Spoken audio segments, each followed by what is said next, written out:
Welcome to What Is, the channel where we explore the complex, the curious, and the commonly misunderstood. And today's question is, what is Great Britain? To many, the term brings up images of foggy London streets, red phone boxes, and royalty waving from balconies. But behind the iconic visuals lies a deeper, richer, and far more complex identity. So buckle up, because this is more than just a geography lesson. It's a dive into history, politics, culture, and the quirks of one of the most influential islands on Earth. Chapter 1. Defining the island. Let's begin with the basics. Great Britain is an island, the largest island in the British Isles, and the 9th largest island in the world. It comprises 3 countries, England, Scotland, and Wales. That's right, Great Britain is not the United Kingdom, and it's not Britain. It's a very specific geographical entity. The term Great was used historically to distinguish it from Brittany, a region in modern-day France. So, if you're standing in London, Edinburgh, or Cardiff, you're on Great Britain. But if you cross the sea to Belfast, you're no longer on Great Britain. You're in Northern Ireland, part of the United Kingdom, but not part of Great Britain. Confused? That's okay. Let's untangle it. Chapter 2. Great Britain vs the UK vs the British Isles. Here's a breakdown. Great Britain equals England, Scotland, Wales United Kingdom equals Great Britain, Northern Ireland British Isles equals all of the above. The Republic of Ireland. Over 6,000 smaller islands. This overlapping terminology often leads to misunderstandings, even among Brits. So next time someone says Britain or British, remember, it could refer to the island, the nation, or the cultural identity, depending on the context and that complexity. It has deep historical roots. Chapter 3. A brief history of unity and division. The story of Great Britain is one of conquest, resistance, unification, and often, well, confusion. Let's go back. Before the Romans, the island was inhabited by Celtic tribes. In 43 CE, the Romans invaded and established Britannia, a province that roughly covered modern-day England and Wales. Scotland, known to the Romans as Caledonia, remained fiercely independent, often fighting off Roman advances with sheer determination. And, let's be honest, some brutal weather. After the Romans left around 410 CE, the island became a patchwork of kingdoms and invaders: Angles, Saxons, Vikings, and later, Normans. Fast forward a few centuries. In 1536, England and Wales were formally united under Henry VIII.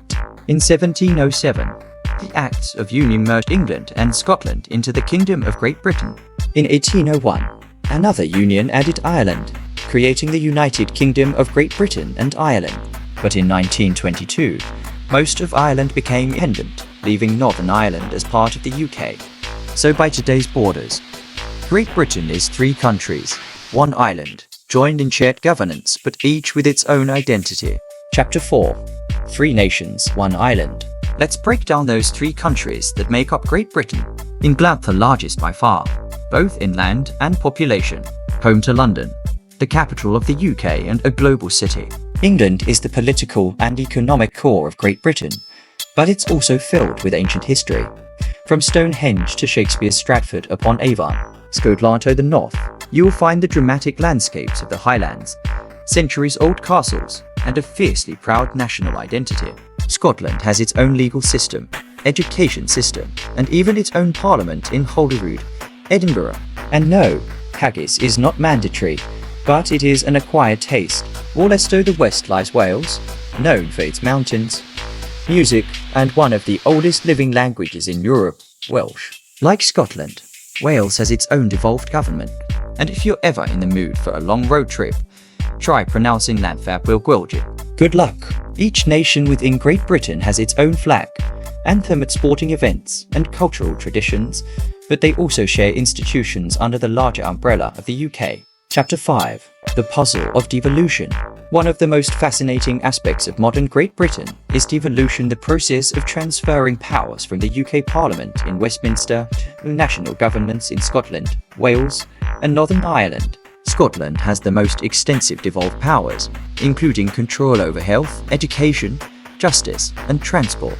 Wales has gained increasing autonomy, especially since the 1998 Government of Wales Act. England, ironically, does not have its own parliament, and is governed directly by the UK Parliament. This asymmetry, where different parts of the same island have different powers, contributes to both national pride and constitutional headaches. Evolution has allowed for more regional decision-making, but it's also reignited questions about the future of the Union itself. Independence movements, particularly in Scotland, continue to grow in strength, especially following Brexit, which Scotland opposed overwhelmingly. Chapter 6. Culture and Influence. Great Britain has been a cultural powerhouse for centuries. Think of literature, Shakespeare, Jane Austen, Charles Dickens, Virginia Woolf music, the Beatles, the Rolling Stones, Amy Winehouse, Storm Zissions, Isaac Newton, Charles Darwin, Rosalind Franklin, Stephen Hawking philosophy and politics, John Locke, Mary Wollstonecraft, Winston Churchill despite being a relatively small island. Great Britain's influence has been massive, in part due to its empire, which once covered a quarter of the globe. British culture is both exported and constantly evolving. Today, you'll find grime artists on the charts, Nigerian British authors winning literary prizes, and actors from Britain dominating Hollywood blockbusters. Chapter 7. Everyday British life. Great Britain may be famous for its royalty and rainy weather, but daily life here includes a mosaic of traditions and modern realities. The British High Street is both a nostalgic staple and a changing landscape. As independent shops struggle against global brands and online retail, pubs remain central to social life, though fewer are surviving each year. Tea, of course, is practically a national religion, but so is the queue, the art of waiting patiently, often in awkward silence. There's a peculiar kind of humor here to try, self-deprecating, often absurd. From Monty Python to Ricky Gervais, British comedy loves to poke fun at itself and at the contradictions of the culture. Chapter 8. The British Monarchy. The royal family is a global symbol, both celebrated and contested. While they hold no governing power, they serve as ceremonial heads of state and custodians of tradition.